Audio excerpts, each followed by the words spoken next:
Hello, everyone, and welcome back to Rotten Tomatoes is Wrong. I am your host for this week anyway, Mark Ellis. I am joined by my esteemed co-host, as always, the delightful, the choosy, but she's making the right decisions when it comes to the things that we talk about off camera, which range from sports to attraction. We talk about a lot of stuff here in the studio.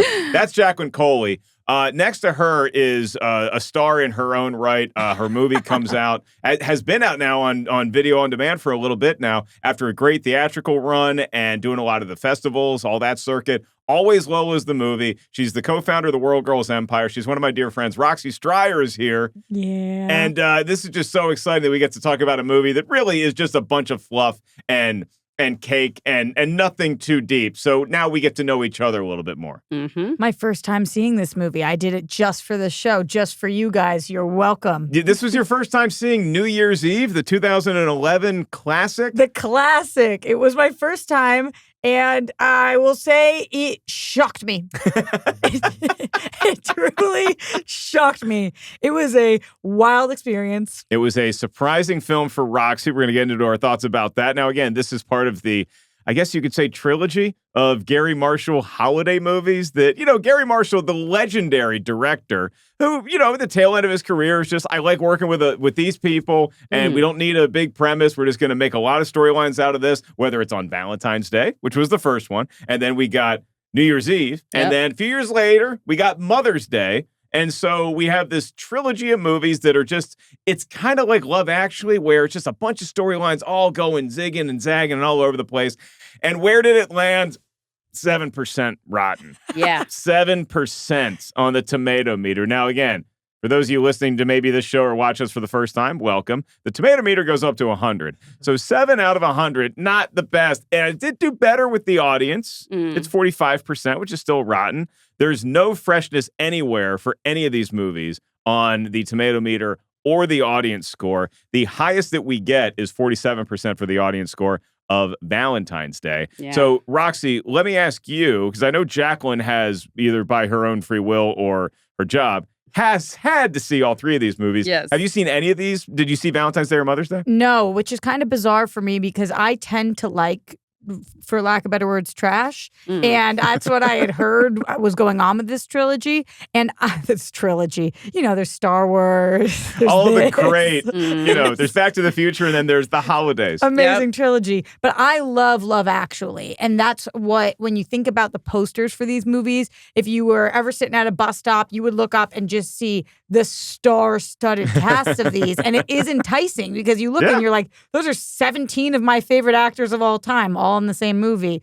I think that I just never ended up seeing them because probably of the Tomatometer. Is this the lowest ranking movie you guys have ever done on the show? No, we've done like a 0, haven't we? There's a 0? We might have done a couple zeros, but it's been a while. It's getting down to 7% is impressive. Like that's actually a feat of strength in some weird through the looking glass kind of way. It's very, especially when you talk about the star power involved with this movie. Like, I'm just going to read some names for you kids, okay? Let's start with Halle Berry, Jessica Biel, Abigail Breslin, Ludacris, Matthew Broderick, Robert De Niro, Josh Duhamel, Hector Elizondo, Carrie Elwes, Carl Gugino, Katherine Heigl, Ashton Kutcher. It goes on and on and on. And it lands with, of course, John Bon Jovi's in it. So that's why when Christian Harloff and I were doing Schmoes Know, we saw this movie because we were going to review it. And also it had JBJ in it. And I support any film endeavor John Bon Jovi does, whether it's vampires or whether it's the classic. And I mean that actual classic, Young Guns 2. Yeah. I mean, Young Guns 2, obviously. How many Oscar winners we have on here? We have Halle. We have... I think there's 4 Oscar winners. Is there 4 Oscar winners on here? Yeah, because we have Halle. We have... Hilary Swank. Hilary Swank. Oscar winners. Yes. I'm like, Hilary Swank. Did Michelle Pfeiffer ever win anything? She was nominated for an Oscar, but I don't believe she's won. And Robert De Niro has won one. You're forgetting a musical one. 2 musical ones, actually. What? Because Common won an Oscar. Yes. And John Bon Jovi was nominated for an Oscar. That's correct. For Young Guns won, too. Right? Yeah. No? What's that? John Lithgow never won anything? No. A lot of these people should have. Abigail Breslin was nominated. John Lithgow should have been nominated for Best Supporting Actor in Orange County. You haven't seen that movie? Brian, put it on the list for next year. Producer Brian's going to put Orange County, the comedy. It's really funny. This movie is like a comedy. It's a drama. It's got a little bit of everything. And so, I sit down to watch this and I'm kind of like ready to get wrapped up in one of the storylines, if not multiple, because I forgot a lot of the goings on. All I knew is that it took place primarily in Times Square on New Year's Eve. We go so many different places from there, which we'll get into with Movie Talk. But let me start with our esteemed guest, Roxy Striar. 7% on the Tomatometer. Is Rotten Tomatoes wrong? I've probably been a guest on this show with you two 20 times. And You're a fan favorite. This is the first time that I had to send Mark a text message that said, holy guacamole. Like, what did you guys just have me watch? That being said... You cleaned up your language for the show. Yeah. No, I texted him guacamole, and he was like, gee willikers, for sure. But, okay. I personally think that anything that is well lit that you can hear should be at least a 20%. Because there was... the amount of extras in this movie alone each deserve a 1/millionth of a percentage, which would put us up to 20%. Making movies is hard. It's very difficult.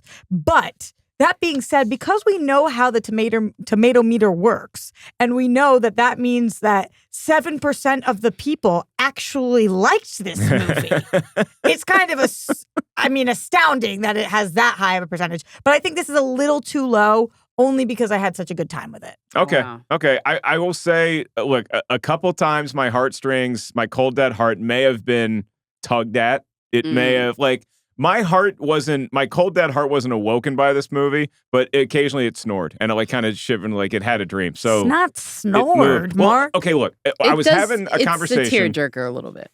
Jacqueline, you and I were talking about how good it feels to have a good cry. Yeah. And I pointed out that I haven't had a good cry in 5 years. And I don't. I can help with that. I'm sure I need somebody in my life that's gonna help. I need just a good. And this got me close a couple times, but I don't think it's the movie. I think it's just because I haven't actually cried in so long that I see Robert De Niro in a hospital bed, and I'm just like, it's just there's so much water backed up in my eyes that something's got to come out. Do you feel? Because I feel like Rotten Tomatoes is pretty dead on with 7%. Absolutely. I feel bad saying it. No, it's right. It's absolutely right. Also, as a person that saw this movie, we just recently did Son-in-Law, where we were talking about your run of Pauly Shore movies. Mm-hmm. I had a run of Garry Marshall movies, which are movies that don't ask much of you, but they're really fun. They're family friendly. I mean, this guy, you put that. You know what I mean? These are blue sky type cinema. And I do enjoy blue sky cinema because the world is dark. And I watch dark movies all the time. This was the movie that made me be like, you know what, Garry? Let it go. Let it go. I think at this point in his career with Garry Marshall, it's I appreciated that he's making movies like this, at that stage where I don't necessarily want to see Labor Day directed by David Fincher. I don't need that kind of movie. Sometimes we just want to put on stuff look, there's a reason why cotton candy is very popular at the State Fair. Yeah. It's just nice and fluffy and it's fun to put in our mouths, and we do feel a little sick afterwards, but we knew that was going to happen going into it. And we knew this was going to happen, not this bad. But there is something impressive about the fact that it did cause each of us to have an extreme reaction. It was not a boring movie. No. You didn't watch this and think snooze fest, despite the fact that your heart apparently was snoring. I don't think you were snoring. Yeah. That there was... my jaw was actually on the ground for some of this. I had my little sister watch this with me, and she was like, why would you ever do that to me? Halfway through, she said, this is horrible. But by the end, I looked over, I swear to you, she was crying. She was crying.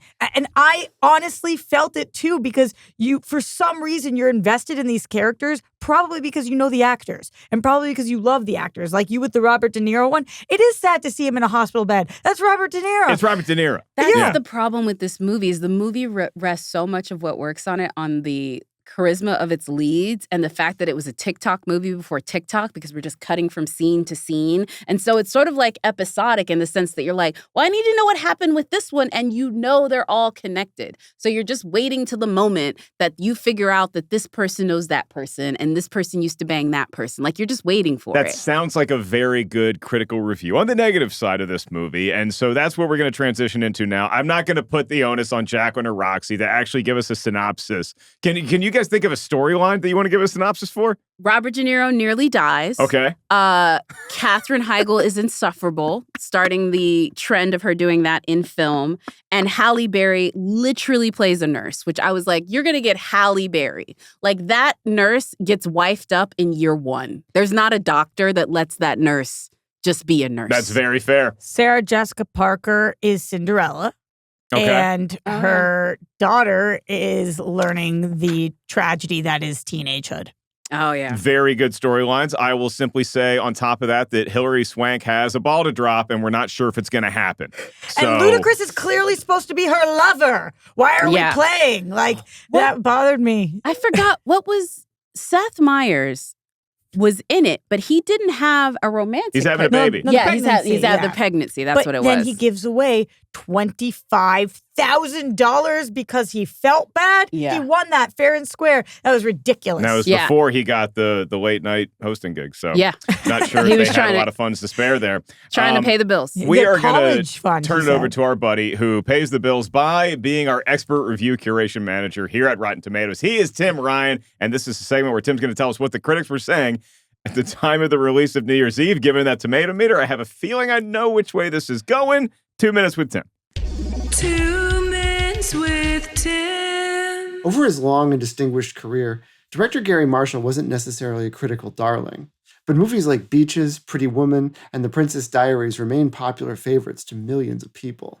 But give him a secular holiday, a bunch of movie stars, a whole lot of cliches, and a big dollop of schmaltz, and critics are in a less than celebratory mood.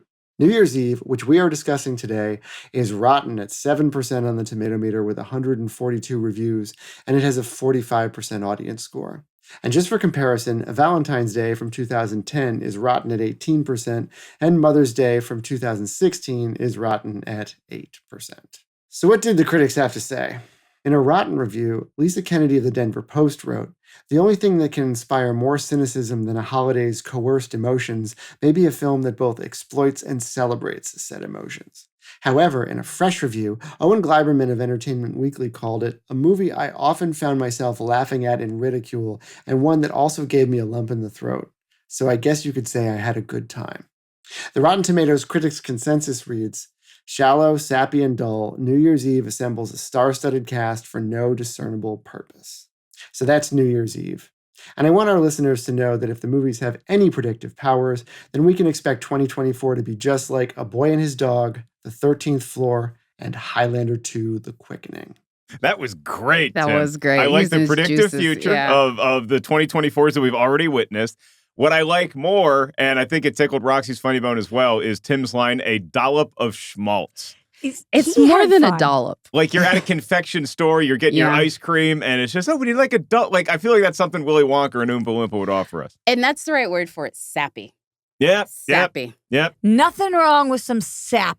I'll take the tree and I'll tap it. Give me all the sap. Hey, and by the way, I'm the intended audience for this movie. Mm-hmm. You know what I mean? Like, this was. You read a lot of those, dare I say, a dollop of schmaltz and a heaping helping of. Schmut. Seedy. Yeah. With those romance novels you read. Smut and smaltz are like, I'm with it. I'm so with it. But this one, I need more. And unfortunately, I do feel this was the cast where the names got too unwieldy. Like, the amount of names got too unwieldy. I have a point to make on that. And that's why we have Movie Talk. That's why we have a whole section dedicated to, actually talking about the movie, something that producer Brian cleverly titled Movie Talk. Not to take Brian's shine away, but that's actually Producy Lucy came up with Movie Talk. So, Producy Lucy. Yep, she's doing great. We love our some Lucy. We love our some Brian. Not so much New Year's Eve, but the thing. Speak for yourself. Okay, this was your first time seeing it? Yes. Okay. Because I saw it in the theater. Jacqueline, did you have to see this? Did you see it in the theater because you thought it might be in your wheelhouse? No. I did not see this one in the theater because this one was definitely early Rotten Tomatoes days, and how bad it was definitely scared me away from it in the theater. But I definitely watched it immediately when it came home, and it was like, no. Also, 2011 was a weird time for me. It's you ever have those years where you're just like, I know I didn't watch movies at this time. What was going on? Let's get into it. I'm not going to talk about that boy. We're not going to talk about that boy. I just wanted to hear the sentence end with boy. No, That's all I wanted to hear. we're not going to talk about that boy, but there was moments.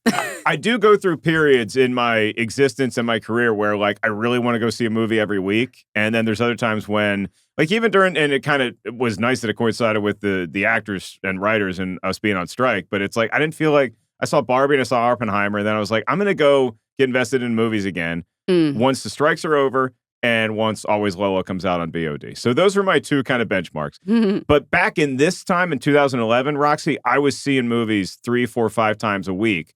Partially because of schmoes and partially just because I just loved going to the movies and eating popcorn. And so this one, I wasn't dreading it. You know, it had enough. That's the thing about these movies. They have so many stars in them that you're bound to hit 3 or 4 that you really like as a viewer. So was there any optimism going into this viewing experience for you? Was it based on somebody in the movie or just based on the premise? I mean, of course, I tried to be optimistic going in, but it has been over a decade since this movie came out, and I have not heard one positive thing from anybody. Maybe that's why I actually didn't despise my time watching it, because I thought it was going to be boring, lame, and instead, while we spent no more than 5 minutes with any character, there was no development done at all. The storylines were absolutely egregious, and I spent the entire time just trying to guess who ultimately was going to end up hooking up in the end, only to be completely shocked when Michelle Pfeiffer gets dipped by frat boy. Zac Efron. Yeah. That was so rude to Zac Efron. I'm so sorry that I just blanked on. I forgot about Zac Efron. Because he's such a little cutie. I can't even help myself in this. I was like, if I'm Michelle Pfeiffer, I'm fluttering. I'm flying. If I'm Zac Efron, I'm fluttering. That's Michelle Pfeiffer. 100%. You're right. Michelle Pfeiffer is maybe the most beautiful woman that's ever lived. So co-signed. Both of them, although they had no chemistry. And what was that kiss? Bizarre.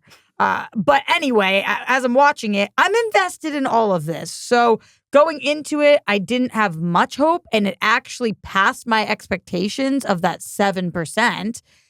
Was there a character that stood out to me? The only one that I really feel like really touched me was Little Miss Sunshine. Abigail Breslin. Yep. Yeah, because relatable. I mean, we see her finally. She's defied her mother. She's gotten on the train. She goes to Times Square. Everybody's having an easy time navigating Times Square. Stared her mom in the face. In the face. Didn't pick up her call. She said no. She gets there and she sees the guy she likes make it out with another girl. Brutal. I mean, been there. Devastating. And I honestly in that moment was like, okay, I get what this movie was going for. There's a little storyline for each person that you're supposed to relate to. And that was my one. I related to the teen story. See, okay, you had an issue with a couple of these. I just have a question. Where was this in Zac Efron's High School Musical filmography? This was post-High School Musical, okay? But the trilogy or so he's growing out. He's growing out of the High School Musical thing. And then he took some roles. There was like that DJ movie he did that was just kind of ridiculous, like We Are Your Friends or something like that. But before that, he did 17. 17 again. That's where I want to know is where was this with 17 again? Because I think it was just after 17, if I'm not mistaken. But it was. But I actually thought Zac Efron was one of the highlights of this movie. Yeah, that's what I was going to say. He wasn't the guy I was going in to the movie rooting for, but just to see him kind of get out of the high school thing just a little bit and be somebody who's now, it felt like this was this guy's first time on his own in his life, in the character's life. And so he was making some decisions that maybe he wouldn't have made 6 months, a year, 2 years ago. Back when he was in hcoughschool. And so that was kind of cool. And I love Michelle Pfeiffer being happy. Yeah, but the most egregious moment of the entire movie had to do with him. I couldn't believe that this was something that actually took place. He's on the phone with his homie, probably Ashton Kutcher, right? And we haven't even talked about Lea Michele in this movie. Oh, yeah. The elevator stuff. He's on the phone with Ashton Kutcher, and next to him is Michelle Pfeiffer. I mean, they are like a stone's throw away. They are the distance between us right now. And he's on the phone and he's like, yeah, this girl is totally whack, you know? And then she hears it and he's shocked. I mean, she is literally an arm's length away from him. And he was like, I didn't know you heard that. She's in the same room. She's right there. What kind of that was the most bizarre direction choice I've ever seen. Just have him not know she's there. He knew she was there. He took her there. He's looking at her. He says it. And then he's like, how'd you hear that? I was like, you gotta be kidding me. What just happened there? I give him credit because it was 2011. And, back then we were still screaming into our phones. Like we didn't have all the buds and all that stuff. No. So we were talking. We were loud talkers back in the day. On those cell phones, yeah. She would have heard if he was whispering. She was right there. I agree. He dropped the ball. But that was also back when that was not a rarity, but enough of a rarity. Back in 2007 was when we got the iPhone, right? Yeah. That was enough of a rarity at that time. And then this was 2011, so you should I think we had ditched the Blackberries by then. Yeah. But that was one of the more memorable storylines, I would say, is the Zac Efron, Michelle Pfeiffer dynamic. And the thing that ended up bothering me about this movie the most, ironically, Jacqueline, you touched on it, is that there's too many storylines. There's too many things. It's almost like it's like a spoiled kid at Christmas. You come downstairs and you're looking at and there's just too many presents. Like you're never going to feel attachment to any of these presents because there's so much crap. There's so many. I don't need this many famous people. I think that's the genius of a movie like Love Actually, which I've made fun of and criticized certain storylines because they're very ridiculous. But I think Love Actually has just the right amount of different things going on to connect. It's perfect. Whereas this, it's like trying to one up Love Actually with more storylines and more stars. And it got to be the point where it might have been Lea Michele, and it just might have been the time of the movie, but I could not stomach one more famous person coming in here and having yet another storyline that I had to keep track of in my brain. And then I think it was her showing up in the elevator. And I'm like, this is too many A-listers, God damn it. So this is the thing that I can appreciate now watching this movie is I know how this movie gets made the way that it gets made is these are all New York actors. And when they said, hey, we're going to film this in New York. You can go home to your kids every night. Mm-hmm. It's going to be like Valentine's Day, so you're going to be a part of a movie with other likable people. Look, we got Halle Bailey already on it. We got Robert De Niro already on it. We got these other people on it. Then they all join. They're not saying no to Garry Marshall. You know what well, it's not just Garry Marshall. It's the other people that sign on. I guarantee you the first person he gets to say yes is Robert De Niro. Maybe shortly after that, he gets Michelle Pfeiffer, maybe Hilary Swank. You get your Oscar contenders. You know what I mean? Which, by the way, producer Brian did tell me John Lithgow was nominated for 2 Oscars. Okay, because you both rolled your eyes at me, and I feel like I didn't know that. I said he should have been nominated for Orange County. Sadly, he was not. What was he nominated? Terms of Endearment and The World According to Garp. That World According to Garp. So he had a good run there. That is a good run there. And he's still going. But that's my whole point is that the idea that like once you get those people to sign on, other people are willing to sign on to it. It did get a bit unwieldy. I went and checked Valentine's Day has about half of this cast. And they're all intertwined. And the other thing I will say about the Valentine's Day cast, just comparing it to this one, these are all great people, not necessarily the personalities that you're thinking of when you're thinking of people like Jamie Foxx, people like Jennifer Garner, people like Topher Grace, people like Anne Hathaway. You know what I mean? Like these were names at the time that not were just popular, people loved them, people obsessed about them, and people had that sort of like internet boyfriend energy. These are all more established people that we like, but I love Carla Gugino. I don't know if I'm like rushing to see every movie that she's in, but you tell me that there's a movie with Jamie Foxx, I'm gonna go see it. Yeah, I kind of feel you on that and I absolutely understand how it was made. I mean, I would have cut off my arm to be in a movie with any of these individuals. Sure. Like, so why wouldn't you sign on to it? And it's not like being in this movie demoed their careers. It's not like after this, Robert De Niro was having a hard time getting work and he just didn't know what to do. But I actually, going back to what you were talking about, Mark, where there's so many names on here, that wasn't the most egregious thing to me.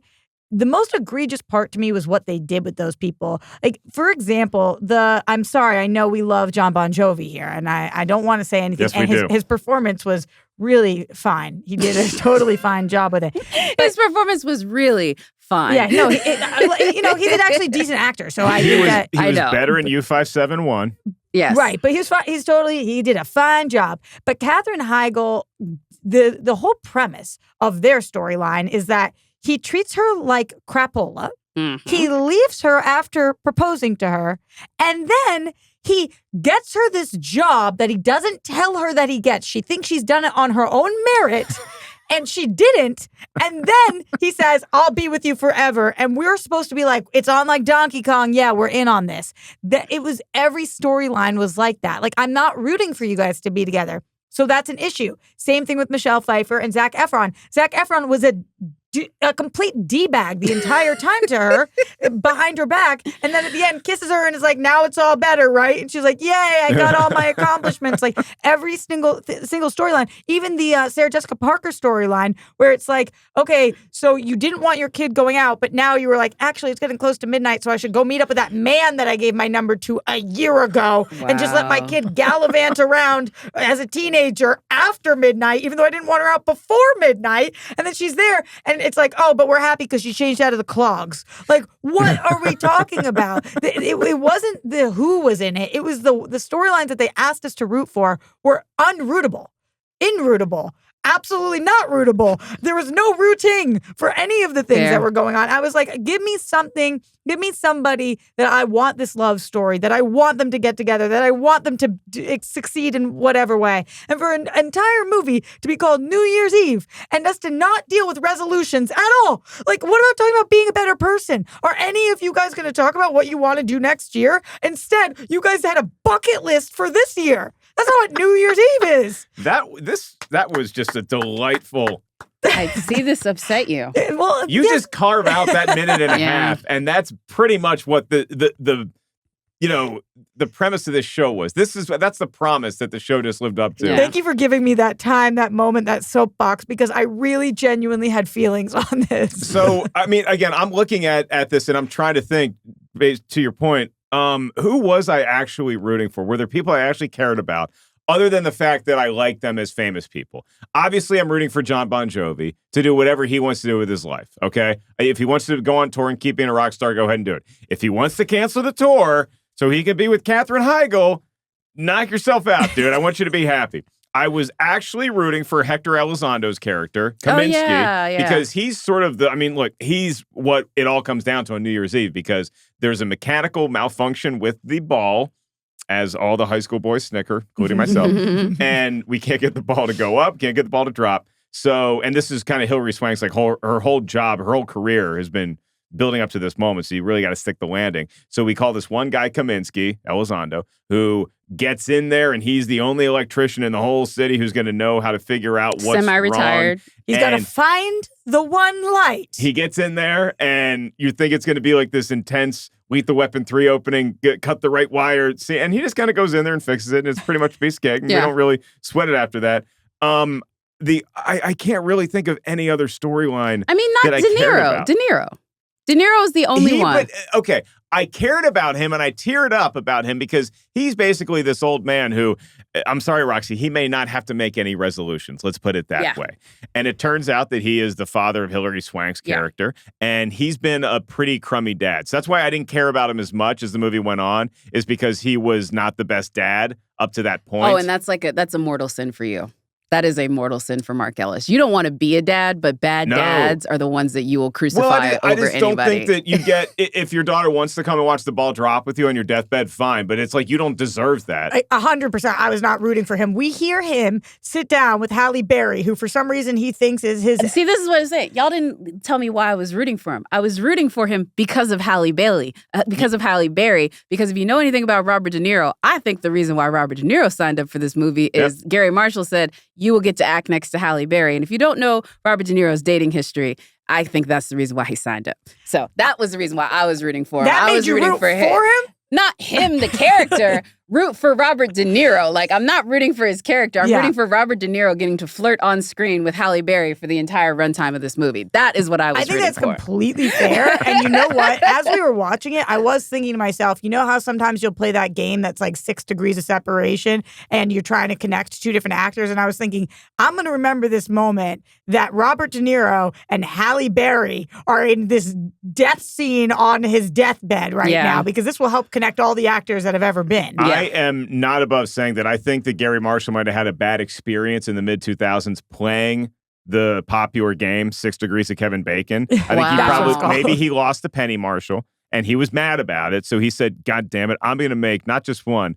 I'm going to make a trilogy of movies that have literally every famous person in them ever, so I never have to lose 6 degrees of Kevin Bacon again. Because you're finding all the degrees in this movie. I mean, I forgot about some other people in this. Amari Stoudemire's in this one. Yep. That's the other thing that is in this one. But yeah, no, the Halle... He was playing for the Knicks at the time. That's what I'm saying. They just got people in New York. Other thing about this movie, you could just tell how it was a Frankenstein shoot. Like, you can tell Halle and Robert De Niro were together, but so many people in this movie, they were never near each other. All the phone calls, like, it's just, these people never spoke to each other. They didn't even know each other. They probably didn't even meet each other at the premiere. I feel like there's more stunt casting in this one. Yes. Because in Valentine's Day, the stunt cast was, at the time, Taylor Swift. It was like, oh, Taylor Swift is like her first, I think it was her first theatrical movie. First big theatrical movie, And it was her, it was the Taylors. It was the Taylors, yep. And this one, even though it's more established actors, it felt like who's in New York that can say yes? Everybody is there. And I think the promise that Garry made them all when they were cast is you do not have to study your lines at all. You can literally look at this the day of. Make it up. And that's how you separate, John Bon Jovi, he can be a pretty good actor versus the Robert De Niro who can do an Oscar caliber role in his sleep. Oh, and they wanted to make sure we got Matthew Broderick and Sarah Jessica Parker to do their first movie together since maybe the 80s? I don't know that they... Didn't they do a movie together in the 80s? They might have done a movie in the 80s, but it was kind of fun seeing Matthew Broderick's character show up, knowing that Sarah Jessica Parker's in the movie already. And they're married, yeah. I mean, I just figured that was like a part of the I'm thinking of the pitches for this because this is the movie that happened that eventually led to remember the movie 43? Remember that movie? Movie 43? Yeah. It was this team-up comedy movie that literally got everyone from like Richard Gere to Chris Pratt, Halle Jackman, Berry, Hugh Jackman. What year are we talking? Around this time. 2012, 2013. Yeah, but it was basically a bunch of short vignettes that were all meant to be comedic. So this. Meant being the keyword. The movie 43 was trying to be raunchy. Yes. And just like kind of gross out. It was never about finding the heart or finding the good in things or like having all these tentacles kind of wrap up cutely. It was just about and they had nothing to do with each other. Yeah. So it was like, here's 10 minutes of Hugh Jackman and he's got balls on his chin. Yeah. Here's 10 minutes of Richard Gere doing whatever. Here's 10. So I'm sold. It's I think that might be 0%. But these movies killed that. This was like back when these producers could tell these lies to get these people to sign up for it. Be like, it's just 2 days. Come in, do your thing. But this is part of it. How easy can you make it for the stars? Shoot it in New York. And then also, who else is in it that where if this is embarrassing, they'll be embarrassed too. I need another moment from you guys, if you will. Get back on that soapbox. I got to talk to you guys about Lea Michele in this movie. I just want to go down this path for a second. So she's stuck in an elevator with Ashton Kutcher. Pre-Glee. That's how for about half the movie. Yes. But she is a backup singer to John Bon Jovi. And what happens to Lea Michele in this movie is that she drops a bracelet in the elevator that we never reference that has no relevance to absolutely anything. She then is out of the elevator and is able to somehow make it to Times Square in time for what she needed to do, the backup singing.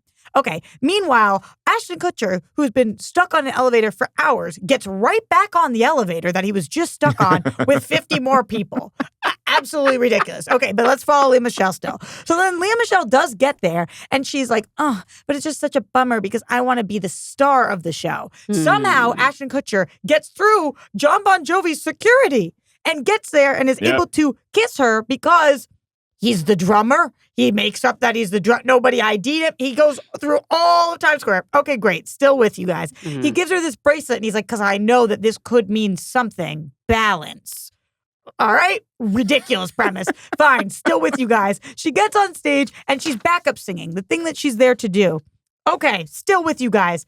John Bon Jovi leaves the show. He leaves the show, and somehow what they say is, your new backup singer? Actually, she's going to perform on New Year's Eve. Everybody who came here to see you, no, it's fine. Just leave in the middle of your show to go make out with a girl that you left because after you proposed to her, you were too much of a D-bag to actually stay with her. So then somehow Rachel Berry, Lea Michele, gets on stage and sings. She's the singer of the show. At midnight.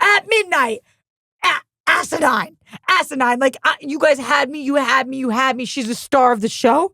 She's like, and I did it. Everybody was throwing tomatoes, rotten tomatoes. Get off the stage. Who are you? You backup singer. I've been standing out in the cold in the 7-degree temperature, the same as the Rotten Tomatoes score of this movie, for 15 hours. Like, and everybody's like, yay! They were a very supportive New York crowd. You don't know New Yorkers if you think that was even close to how they would have reacted to this no-name balance bracelet girl. That was ridiculous. I mean, you don't have to go any further than ask Amari Stoudemire how New York fans feel when they feel like they're not getting the product that they expected, that they paid for on the court broken. Or on the stage. And the ball is broken. And the ball's broken. It's a faulty ball. The one thing I do know from this movie, and I do remember it was partially paid by the New York Tourism Board. Oh. Okay. That is an aspect of this movie that's interesting, and I think it's well done, and I'm sure there's a bunch of footage that they actually shot on New Year's. They might even film some scenes day of leading up to New Year's. Probably, filmed it, captured it or whatever, or like took it from like Dick's Rocking Eve, captured the B-roll from that and then put it in there. But yeah, this was partially paid by the New York Tourism Board because this is not like post 9/11, that was 2011, but it was still in that like New York wasn't coming back from the financial crisis 10-year anniversary. Yeah. Housing crisis just happened. Yeah. We had no such thing as COVID or anything like that yet. So the question is, does a movie like this make you feel like you want to go to New York to see the ball drop in Times Square more? No. Or less? It was never really a thing that I ever wanted to do. And I feel like as I become more curmudgeonly with every passing month and year, that I like to do less things. And I don't think that New York, when watching the ball drop, is going to be one of them. Because I'm watching this movie and I just see all these storylines and I don't really see myself in any of these storylines. No. So I'm like, I don't think that I need to be a guy who watches the ball drop. I hate this about myself, but this made me want to go more. Because what I know as somebody who grew up in Boston, which is 3.5 hours away from New York City, what I know is that I have plenty of friends who have gone there that wear diapers because you cannot leave to go pee. That it is below freezing. They are shaking, crying. They're so cold. I know the reality of waiting there is miserable. But watching this, they were also happy. No. They were all like, you know what? That was a beautiful speech, Hillary Swank. Thank you for telling us that this is the reason the ball is broken is so that we can all reflect on our lives and take this pause. And I was like, that is really, really beautiful. This is romanticized New Year's Eve, New York City in a way that is not real. And if this was the experience, then I would go. If it looked like it was about 40 degrees. All right, great. I can stand 40 degrees. I can stand there and just lovey-dovey with my friends. So yeah. It made me want to go more. I don't think it's real. It's not okay. So it's not real, but you want to go to that idealized world. Do not give me that look right now. Have you been to Times Square for New Year's Eve? No. Jacqueline? First of all, Times Square is amateur hour. Like it is amateur hour. They have an Olive Garden. Anybody out? Yes, they have an Olive Garden. They don't even have a TGI Fridays anymore. Closed. R.I.P. I used to eat there. Yeah, it's closed. Yeah. No, it is amateur hour. The only version of New York Times Square that I could do is the bougie version where you get somebody's hotel room or park or I'll do that with you. Apartment that overlooks the ball, that you could be at their bougie little party to overlook the ball drop and wave to the peasants and like not be anywhere near, like still be inside a domicile that is not related to that insanity. Brian, how's our budget looking for next year? Because I feel like we close out. We'll talk about either Mother's Day or Valentine's Day. We'll have Roxy on as the guest. The four of us will all go in, not on any of our dimes, on like a nice, get some high-rise hotel that overlooks the ball. That's the way to do New York. Because you know what you can do in your hotel room, or what I could do in the comfort of my own home that I can't do it at Times Square, is I can just walk to the fridge and get a beer. Yeah. And I don't know what the concession situation is like. That's what it all boils down to. I'm happy wearing the diaper, okay? No, you're not. I'm happy wearing a diaper. Not after you use it. I'm gonna be some liquid couraged up by then. I need to know where I can get hot dogs. I need to know where I can get like a beer or soda. They do have vendors down there, but it's like going to like Woodstock 99. It's like $200 for, to eat the food. Look, the Macy's Day Parade, that sort of thing, like the outdoor adventures, like I'm not about it. Also, I will say this. There are a ton of amazing New Year's Eve movies that just pummel this one, including one of my all-time favorites, The Apartment. There's also 200 Cigarettes. There's just so many other different ways to do New Year's Sleepless Eve. in Seattle. Sleepless in Seattle. But they're not called New Year's Eve, so when you type it in, it might not necessarily show up. This is for lazy people. And like, as a person who is actually a fan of not New Year's Eve as most people celebrate it, but New Year's Eve the way I celebrate it at home with friends, like doing it my own sort of way, any movie that doesn't talk about how awful this holiday is really deeply should not be called it. And there's like people that are kind of explain yourself. Like this movie. You hate New Year's Eve? It's amateur hour. It is amateur hour. It is not a night for people that are good with drinking, driving, or socializing. It is a night for amateurs who need designated holidays to tell them when to do things. I'm not saying that, Baby, I'm an amateur then. I love me some New Year's Eve. And you're not the only one. In fact, what is it about New Year's Eve that you, because we've heard Jacqueline's sort of reasons for keeping it on the shelf as far as your favorite holidays go. What is it about New Year's Eve that inspires Roxy? Why do you get up for this night? Yeah. Is it the promise of the future that we didn't really get to talk about much in this movie? Yeah, I don't think it's for amateurs, although respect everything that you believe. I mean, no. I shouldn't say everyone who goes out on New Year's Eve is an amateur, but there's a lot of amateurs out on New Year's Eve. I definitely hear you. And, there's always going to be like that frat star mentality of the person who's trying to kiss somebody at midnight because they think that will somehow be, I don't know, big points for them, brownie points. But for me, as somebody who is single and lives alone, I love any excuse to celebrate. And this one especially focuses on being a better version of yourself, or at least that's what it's supposed to focus on. Now, do I think that our society is hysterical, that what you do the day before you're about to start your resolutions is get out and get absolutely plastered? Like the ritual is, I'm going to get as drunk as I can so tomorrow I wake up with a hangover to be the best version of me that I could ever be. It's ridiculous what we do.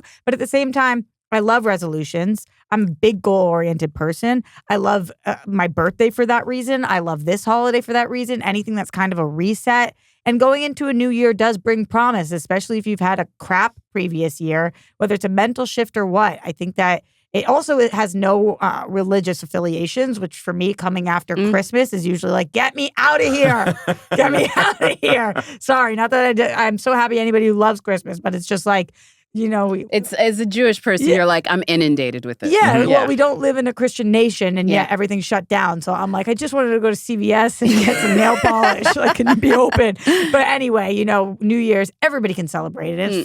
It's a non-secular kind of like holiday where I do appreciate the resolution aspect of New Year's. Now, we can all agree New Year's Day should be January 2nd. Because what I do on New Year's Eve is, regardless of whether I had an early night or a late night, which I've done plenty of both in my career, then you wake up the next day, you order pizza, you watch nothing but college football bowl games all day, and then you figure out what your next year is going to be like. Before we get out of here, though, we talked about the movie enough. We probably talked about the movie more than anybody else has ever talked about the movie. In a positive way, including the folks making it while they were making it. Facts. New Year's memories? Do we have like highlights, lowlights? What's been like a beautiful, a crazy, nutty? A nutty New Year's Eve. I kissed. My first kiss was on a New Year's Eve. Okay. In high school. Your first kiss ever? Waited. First kiss ever. Yeah. Wow. And it didn't take place till like 4 a.m. Like I had to work, man. So what happens after midnight in your soul? Are you thinking I blew it? No, we weren't necessarily like meant to be together. It wasn't like I'm going to this party for this girl so I can kiss her at midnight. It was just like everybody's hanging out, having a good time, and then we all finally pair off. Time to sleep in a bed, and it's like, well, I guess I drew you, and we're just like, we were friends. We were just talking, and then like a kiss happened. It was good. It was a good initiation to being an adult in a relationship. But I also have gotten to ring in the New Year on stage a bunch, and cool. At the Comedy Store, I was there, last week, and that's always fun. Whether it's amateurs or whether it's professional New Year's Eve partiers in the crowd, it's always, always, always a fun time. Jacqueline. I think my favorite New Year's Eve was the year that I spent in Thailand and I think like I knew you when I was on those trips. It was my single solo travel girl adventures. And I still I love being in a couple with that man that lives in my house. But I will say going to Southeast Asia and really traveling over there and spending New Year's Eve, it was literally we took what do you call those rickshaws out to the middle of nowhere, and it was just a bunch of partiers. It felt very Leonardo DiCaprio on the beach. Was it their version of Burning Man or something like that? No, it was just really just a bunch of people celebrating for the holiday, and we all sort of made it a beach New Year's Eve party, basically. You know what I mean? It was very DIY and having that sort of adventure. Other thing I love about New Year's Eve, and I will a testament to this for sure, New Year's Eve has the better music, because then you have What Are You Doing New Year's Eve, that song, and Old Lang Syne. I feel they're Prince, better. 1999. Yeah, I feel the New Year's Eve movie and the New Year's Eve music of the holiday music is the best music. Also secular, always fun. I love New Year's Eve movies. U2 New Year's Day, you kind of squeeze in. I love New Year's Day as well. Yeah. And then I like several movies I like to watch on New Year's Day. And also, that is when, in Britain, they call it Boxing Day. The day after New Year's is Boxing Day. And they do lots of sales and lots of television shows that are just built for Boxing Day that sort of wrap up the year. So I love year in review type stuff. That's why we have college football bowl games. Yeah. So it's their season in review. Yeah. I appreciate you coming to me last because I had so much time to think about it, and I am coming up completely blank regardless. But you like to because party I on New love. Year's. Yeah, that's the thing. It's do I remember all my New It's such a Year's? great time. No, I've spent New Year's Eve in Los Angeles and New York and Boston, and all of every New Year. I've never had a bad New Year's Eve. None of them stand out. I just usually like to spend it with friends, having a few drinks, making some resolutions, and calling it. That's really what every year looks like. It doesn't really matter. I've been with different people. Sometimes I've had a nice little kiss. Sometimes I have not. And it doesn't really matter to me because it's the start of a new year. And that's kind of why I like it, not because of a one experience that I've had. You and I did New Year's together one time. You did? At it was either the Mint or the Dime. I get them confused. During the pandemic, Oh my gosh. when we couldn't do stand-up, I was doing those virtual stand-up shows where I'd have some fun folks open, and then I'd do an hour of just material that I thought was funny, but there's no crowd there. And so I think producer Brian might have been involved in a couple of those, right? Doing the audio engineering, and so I live streamed. It wasn't just me performing. I remember these live streams. I live streamed, and you get hundreds of people watching because that's the entertainment. And so Roxy and Steph Sabra of World Girls fame and this show, you guys came over because your place I lived within at the time, walking distance of there at the time. So they walked over just in time for midnight, and everybody had a nice cocktail, and we did a Q&A. Roxy popped in. It was fun. That was really nice because we hadn't seen each other in so long, and usually it was the Pandy. Yeah, it was. It's a good old Pandy. The good old Pandy. Pandy Express. As I'm thinking about it, honestly, I just really, really like this holiday. I really like this holiday. But the movie, not so much. The movie, I don't think did the holiday justice. It didn't have any of the things about the holiday that I liked. It felt very chaotic and frenzied, which you can get on New Year's sometimes, but you usually, at least in this point, I would rather stay away from chaotic and frenzied. And frenzied. I like maybe a couple Coors Lights and the Twilight Zone. Because they on New Year's Eve, they do a Twilight Zone marathon. They do. Who does? I think it's USA. Your apartment. I think it's, and my apartment does. So, and I cut the cord, but I have YouTube TV now, and I still get all the stuff. As YouTube TV is not really the cord cutting, but they don't sponsor us, but my God, YouTube TV has been a godsend. YouTube TV is amazing also because unlimited downloads. So you can DVR everything. They can't max out your NFL DVR. Sunday Ticket, which maybe not that necessary for folks like Roxy and I this year, but. I can't, Mark. Oh my God. You're not loving the Mac Jones era? Sorry. Are there people loving the Mac Jones era? I mean, the fact that I watched a game with my family and everybody was booing when we actually were winning. I mean, we need that draft pick. Come on. I want y'all to get good. I want y'all to stay bad because I cannot allow the Bears to stay bad and take that top spot. And I cannot allow Caleb Williams to be in our division while Jordan Love is still developing. It could happen. We're going to go to outro, but I want everybody to stick around because now that Roxy's sad and bitter about the New England Patriots, I got something that's going to cheer her up. Okay. Hit the music. No mailbag this week. You can email us anytime, rtiswrong@rottentomatoes.com, and let us know what movie should we be talking about. Do you want us to cover Valentine's Day? Do you want Brian to spring for a nice hotel suite, New York City, December 31st, so we can do our much-anticipated review of Mother's Day? And we'll watch the ball drop as we do it. Subscribe, rate, review, all that good stuff. I know Last week, everybody was sharing what they listened to on Spotify, and I've seen a lot of people say that Rotten Tomatoes is Wrong is one of your favorite podcasts that you've listened to, and it's one of the most listened to. I've gotten a lot of messages like that. So thank you all for continuing to support the show and letting us do what we love in this cool new home that we got to welcome Roxy into the new studio for the first time. And what a month you had to close out 2023. I know it was a long time coming, and it was just the perfect storm of the strikes and all this stuff. But as somebody who got to see Always Lola on the festival circuit before it was available everywhere, y'all can VOD it now wherever you live. It's got to feel great to finally have this amazing product out there into the world. Yeah, I mean, honestly, first of all, Mark, you're just like the most supportive friend, and thank you for coming to that because it was. Where did it premiere at? We did a film festival circuit, so out here we did a couple of them. Chinese theater. I'm back in Boston. I got to do one Boston Film Festival with a bunch of my friends, which was really cool coming through. But it's now available everywhere, and it was cool because I've been hosting with you guys for a long time, guesting on here for Rotten Tomatoes. Everybody obviously talks about like what's the Rotten Tomatoes score, and because I've been a part of this place for so long, to actually be starring in a movie that then people are checking the Rotten Tomatoes score. 100%. Yeah, when we came as out of this 100. recording. Giddy up. It was really cool. It's like this little indie that could, and it's been my dream forever. And I just congrats, man. That's something to be really proud of. Brett Ratner wish he could, man. He wishes that he could. That's amazing. Is it nerve-wracking seeing the movie at a place like Boston, like where you know you have a bunch of friends and family coming to see it, or you know the movie's good? It's not like you have to perform that night. You already know what the movie is. No, it's so nerve-wracking because when I walked in, so it was a theater of 150 people, and all of them are people who know me. And I walked in, and they all started chanting Lola, Lola. And like, you know, the press is there, NBC is there, people are there, and they're seeing all of my fratty friends out being like Lola as I'm walking in. I thought that I was going to die of embarrassment. Also, it was one of the greatest moments of my life. So that's dope. It was really, really cool. But it is nerve-wracking because you can't do anything about it. Mm-hmm. Like, I shot that movie 2 years ago. When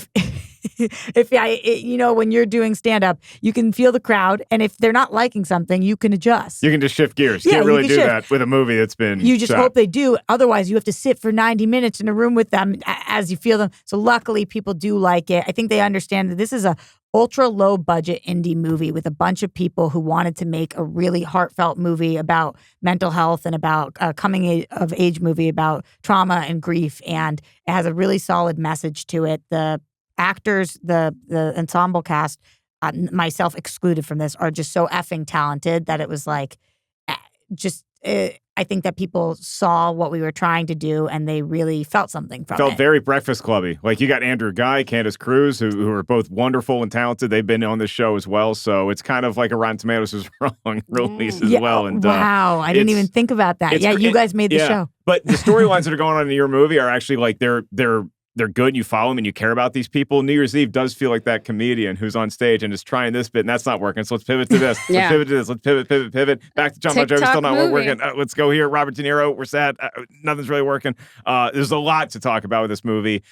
And I think we covered most of it. And Always Lola, you can check that out on VOD. Wherever you are, you can check that out now. Finally, enjoy it and let Roxy know. Let us know what you thought of the movie. And Jacqueline, what else we got going on? Next week, we're kind of TBDs. We're keeping it on the down low. Yeah, we just got back, so we got to figure out exactly what we're going to do for the year. But that's why you guys need to email us in. Let us know what we haven't covered. I mean, we're going deep this year. You never know. We could get deep cuts. What a great close to the year. I mean, New Year's Eve is fun, and we get to talk to Roxy, so we love that. But, like, The Legend of Billie Jean was really cool. Son-in-Law, we finally got a Pauly Shore movie in here. Legend. So let's have a big 2024, folks. And whatever you're doing, whatever walk of life you're in, whether you watch, you listen to the show, thank you. And we got your back too. Whatever your New Year's resolution was, don't quit the gym yet. It's only been a week. You can take a rest day. It's okay. Yeah. All right. That's Jacqueline Coley. That's Roxy Striar. Brian Perez, our esteemed producer for the whole gang here at Rotten Tomatoes. I am Mark Ellis saying, well, I'll say goodbye in a minute, but also Portland, San Diego, Boston, a couple other tour dates coming up soon. Thanks for listening to Rotten Tomatoes is Wrong. Thanks for watching us. We love you. Happy New Year.